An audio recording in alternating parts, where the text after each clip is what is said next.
What happens when Hollywood's most outspoken host pushes one of Boston's toughest actors too far? You won't believe what unfolds when Mark Wahlberg sits down for what was supposed to be a routine promotional interview, but turns into the most explosive confrontation in late-night television history. This isn't your typical celebrity spat. This is a full-scale verbal warfare that left audiences stunned and social media in complete meltdown. Before we get into this incredible story, make sure you hit that subscribe button and drop a comment below, because you're not going to believe what unfolds when these two powerhouses collide in the most heated exchange ever caught on camera. The tension was palpable from the moment Mark Wahlberg walked onto the Jimmy Kimmel live stage last night. What started as promotional banter for Wahlberg's latest action thriller quickly devolved into something much darker and more personal.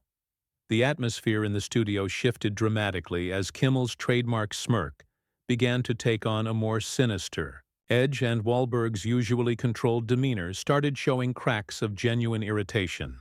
"So Mark, you're here promoting another action movie where you play the tough guy from Boston," Kimmel began with his characteristic sardonic tone. But there was something different tonight. His usual playful ribbing carried an undercurrent of genuine mockery that seemed to catch even his seasoned production team off guard. "Tell me, do you ever get tired of playing the same character over and over again? I mean, at what point does Mark Wahlberg, the actor, become indistinguishable from Mark Wahlberg, the guy who used to assault people on the streets of Boston?" The studio audience let out an uncomfortable laugh, unsure whether this was typical Kimmel humor or something more pointed. Wahlberg's jaw visibly tightened, but he maintained his composure, leaning back in his chair with the kind of controlled tension that anyone who knew his background would recognize as a warning sign. "Jimmy, I thought we were here to talk about the movie," Wahlberg replied, his Boston accent becoming more pronounced, as it always did when he was agitated. "But if you want to go down that road, we can talk about growth, redemption, and how people can change. Or we can talk about hosts who think they're untouchable behind a desk making jokes about things they don't understand." Kimmel's eyes lit up with the kind of predatory gleam that suggested he smelled blood in the water. This wasn't going according to his usual script, and perversely, that seemed to energize him rather than concern him. The production assistants in the wings exchanged worried glances, sensing that their boss was about to cross a line that even his most controversial moments hadn't approached. "Oh, so now we're talking about understanding?" Kimmel pressed, his voice dripping with false concern. "Help me understand this, Mark. You've built an entire career on playing the reformed bad boy, the guy who found redemption through Hollywood. But here's what I don't get. You've made millions playing characters who fight for justice, who stand up for the little guy. Yet when it comes to your own past, when it comes to the actual people you hurt, it's always been about your journey, your redemption, your transformation. What about their stories?" The camera operators instinctively zoomed in on Wahlberg's face, capturing the moment when his professional mask began to slip. His hands, which had been casually resting on the armrests of his chair, slowly curled into fists. The studio audience had gone completely silent, sensing that they were witnessing something unprecedented in the usually sanitized world of late-night television. "You want to talk about stories, Jimmy?" Wahlberg's voice dropped to a dangerous whisper that somehow carried more menace than any shout could have. "Let's talk about the story of a host who's so desperate for ratings that he'll ambush his guests with personal attacks disguised as comedy. Let's talk about someone who's never had to face real consequences for anything in his life, sitting behind a desk throwing stones at people who've actually done the work to change." Kimmel leaned forward, his smile widening in a way that was anything but friendly. The studio lights seemed to cast harsher shadows across his face, transforming his usually affable features into something almost predatory. This was the moment when everyone in that studio realized that what they were witnessing had moved far beyond entertainment and into something much more raw and dangerous. Real consequences? Kimmel's laugh was sharp and cutting. "Mark, you literally assaulted innocent people, And your consequence was becoming a millionaire movie star. You want to talk about consequences? Let's talk about the Vietnamese man you permanently blinded. Let's talk about the black children you threw rocks at while screaming racial slurs. What were their consequences, Mark? What did they get out of your redemption story? The studio had become so quiet that the hum of the cameras was audible. Even the usually animated house band sat frozen, their instruments silent as they watched this collision of two very different kinds of power. Wahlberg's breathing had become visibly controlled, the kind of measured breathing that suggested a man using every ounce of his self-control to avoid doing something he might regret. You think you're clever, don't you? Wahlberg stood up slowly, his considerable physical presence suddenly dominating the stage in a way that made Kimmel's position behind his protective desk seem almost cowardly. You think you can hide behind your little jokes and your audience and say whatever you want, without consequences. But here's the thing about consequences, Jimmy. Sometimes they come from directions you don't expect. But Kimmel wasn't backing down. If anything, Wahlberg's physical intimidation seemed to fuel his verbal aggression, as if he was determined to prove that his position as host gave him immunity from the kind of confrontation that would happen anywhere else. The power dynamics in the room had shifted dramatically, and what was about to happen next would change everything. "Sit down, Mark," Kimmel commanded with a smugness that seemed to radiate from every pore. "This is my show, my stage, and you're my guest. You don't get to intimidate me in my own house." He gestured broadly to the audience, as if drawing power from their presence. "These people came here to see entertainment, not to watch you have a temper tantrum because someone finally called you out on your hypocrisy." The audience was completely silent now, the usual laughter and applause replaced by a tension so thick it was almost suffocating. Camera operators frantically adjusted their shots, trying to capture every nuance of this unprecedented moment. The director in the control room was gesturing wildly, unsure whether to cut to commercial or let this train wreck continue to unfold live. Wahlberg remained standing, his imposing frame casting a shadow across Kimmel's desk. When he spoke, his voice carried the weight of someone who had genuinely faced consequences for his actions and learned from them.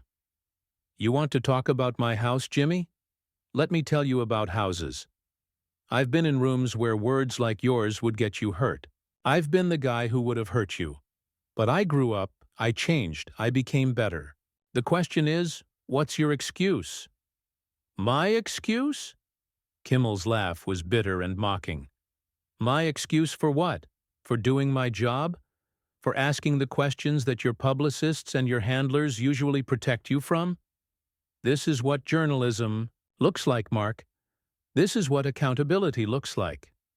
I know it's probably foreign to you, given how carefully your image has been managed, but some of us actually believe in holding people responsible for their actions." The hypocrisy was staggering, and Wahlberg's expression showed that he recognized it immediately. "Journalism? Is that what you call this? Ambushing a guest with personal attacks? Using your platform to bully someone while hiding behind cameras and security? You're not a journalist, Jimmy.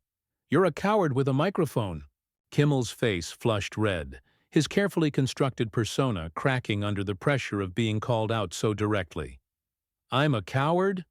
I'm not the one who built a career on pretending to be tough while conveniently forgetting about the real people I hurt. I'm not the one who turned violence into box office gold while claiming to be reformed. At least I'm honest about what I am." "What you are," Wahlberg said, his voice dropping to a dangerous quiet, "is someone who's never been held accountable for anything in your life. You sit behind that desk every night, making jokes about people who've actually lived, actually struggled, actually faced their demons. You mock everyone and everything, but when was the last time anyone challenged you? When was the last time you had to answer for your own actions?" The production team was in full panic mode now. Producers were frantically whispering into headsets, trying to decide whether to cut the feed or let this explosive confrontation continue. The band leader was looking toward the wings for guidance, his hands poised over his instrument, ready to strike up the wrap-it-up music if given the signal. Challenge me? Kimmel's voice had risen to a near shout. You think you're challenging me? You're proving my point. Look at you right now. The mask is slipping, isn't it? The reformed Mark Wahlberg, the family man, the businessman. It's all an act. Underneath it all, you're still the same violent thug you always were. The only difference is now you have better PR. That was the moment when something fundamental shifted in Wahlberg's demeanor. The controlled anger that had been simmering beneath the surface suddenly crystallized into something much more focused and dangerous. He stepped closer to Kimmel's desk, his movement deliberate and measured, like a predator closing in on prey. You want to see the real me, Jimmy? You want to strip away the PR and the image management? Here's the truth. I know exactly who I was, and I know exactly who I am now. I've spent decades making amends, not for the cameras, not for the publicity, but because it was the right thing to do. I've faced the people I hurt. I've looked them in the eye. I've tried to make things right. But you've never faced anything real in your life. Kimmel's bravado was beginning to crack, but his mouth kept running as if he couldn't help himself. Oh, spare me the redemption speech. You think writing some checks and doing some charity work erases what you did? You think playing heroes in movies makes you a hero? You're still the same person who permanently damaged someone's vision, who terrorized children, who spread hate and violence. The only difference is now you profit from it. The words hung in the air like a toxic cloud. Even Kimmel seemed to realize he had gone too far, but it was too late to take them back. Wahlberg's face had gone completely still, the kind of stillness that anyone who had ever been in a real fight would recognize as the calm before the storm. You know what, Jimmy? Wahlberg's voice was eerily calm now, which somehow made it more terrifying than any shout would have been. You're right about one thing. I did those things. I was that person. But here's what you don't understand. Acknowledging that, facing that, changing from that takes real courage. Something you wouldn't know anything about. He leaned forward, placing his hands on Kimmel's desk, his presence suddenly overwhelming. You want to know what courage looks like? It's not sitting behind a desk taking shots at people who can't fight back. It's not hiding behind lawyers and network executives and security guards. It's facing the truth about yourself, even when it's ugly. It's doing the work to become better, not just talking about it. Kimmel was visibly uncomfortable now, his chair pushed back as far as it would go, but his mouth was still running. Don't you dare lecture me about courage. You think admitting you were a racist thug makes you brave? You know what would be brave? Donating every penny you made from your tough guy movies to the communities you terrorized. You know what would be brave? Stepping away from the spotlight instead of using your past as material for your comeback story. The studio audience was watching in stunned silence as this confrontation escalated beyond anything they had ever witnessed on late-night television. Some were pulling out their phones, others were looking toward the exits, unsure whether they were witnessing entertainment or something much more serious and potentially dangerous. Wahlberg straightened up, his decision made. The careful control he had been maintaining throughout this ambush was finally about to snap, and everyone in that studio could sense that they were about to witness something that would change everything. What happened next would be talked about for years, but first the breaking point had to be reached. You know what, Jimmy? Wahlberg's voice cut through the studio silence like a blade. I came here tonight to promote a movie. I came here with respect for you as a host, even though I knew you could be difficult. But what you've done tonight isn't hosting, it isn't comedy, and it sure as hell isn't journalism. This is a hit job, and I'm done being your target. Kimmel, perhaps sensing he had pushed too far but unable to stop himself, fired back with venom. Oh, now you're the victim? The poor little movie star who got asked some tough questions? Maybe if you hadn't spent your youth terrorizing innocent people, we wouldn't have to talk about it now. Maybe if you hadn't built your entire career on playing the reformed tough guy, I wouldn't have to point out the hypocrisy. That was it. That was the moment when Mark Wahlberg's legendary composure finally shattered completely. His face transformed, not into the rage that Kimmel was clearly expecting and perhaps hoping for, but into something far more devastating: complete and utter contempt. You want to talk about victims, Jimmy? Let's talk about victims. The real victims here are the people watching at home who tuned in for entertainment and instead got to watch you reveal yourself as the petty, vindictive bully you really are.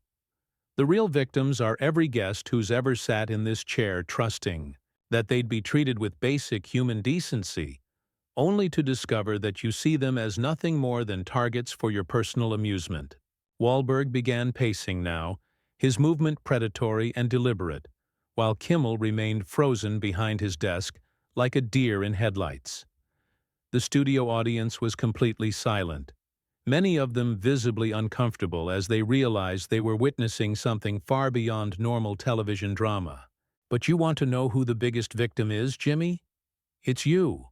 You're a victim of your own cowardice, your own insecurity, your own desperate need to tear other people down because you can't build yourself up.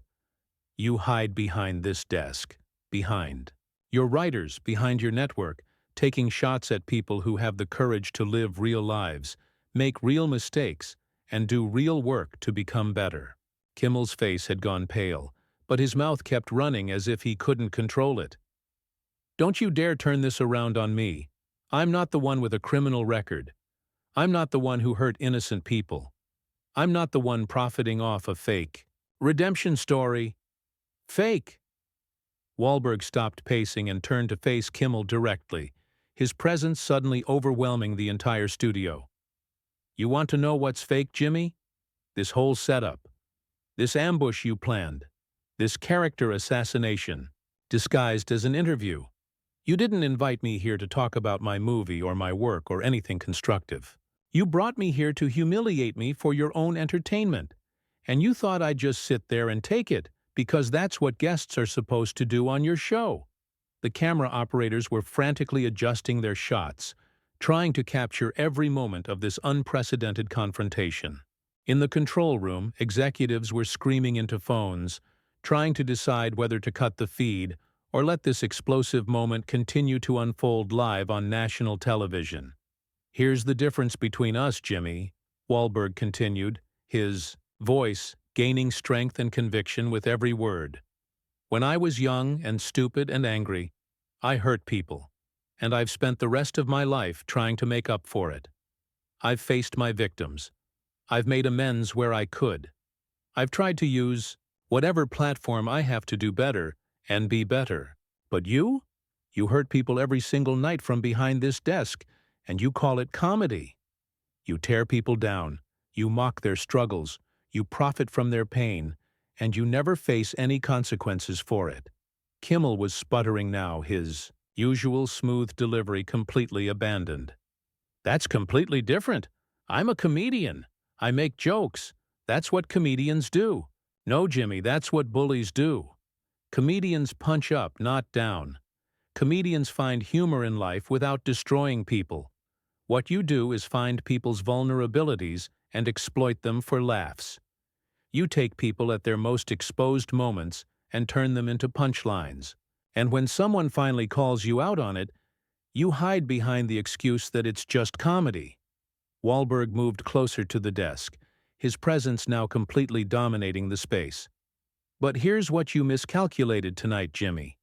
You thought you could ambush me, humiliate me, and I'd just sit there and take it because that's what everyone else does. You thought wrong. The tension in the studio had reached a breaking point. Security guards were positioned at the edges of the stage, unsure whether to intervene. The house band was frozen in place, their instruments silent. Even the usually animated audience members sat in stunned silence, witnessing something that felt more like a reckoning than entertainment. You know what the real tragedy is here, Jimmy? Wahlberg's voice had dropped to a conversational tone, which somehow made his words even more devastating. You had an opportunity tonight to have a real conversation with someone who's actually lived life, made mistakes, and learned from them. You could have asked thoughtful questions about redemption, about change, about what it means to face your past and try to do better. Instead, you chose to be small, petty, and cruel. You chose to reveal yourself as someone who's never grown beyond the mindset of a playground bully. Kimmel was completely speechless now, his usual quick wit apparently deserting him in the face of this sustained and articulate dismantling of everything he represented as a host and as a person. "I'm done here," Wahlberg announced, straightening his jacket with deliberate calm. "I'm done being your entertainment for the evening. I'm done pretending that what you do here is acceptable or professional or even remotely funny. Most of all, I'm done enabling your behavior by sitting here and taking it." He turned toward the audience, his voice carrying easily through the silent studio. "To everyone watching at home, this is what it looks like when someone finally says no to a bully.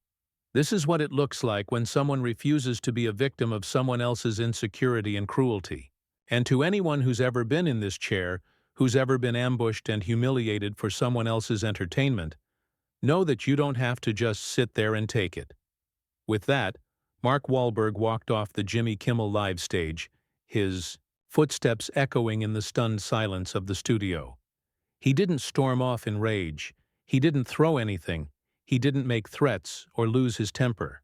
Instead, he simply refused to participate any longer in his own humiliation, walking away with a dignity and composure that made Kimmel's behavior look even more pathetic by comparison.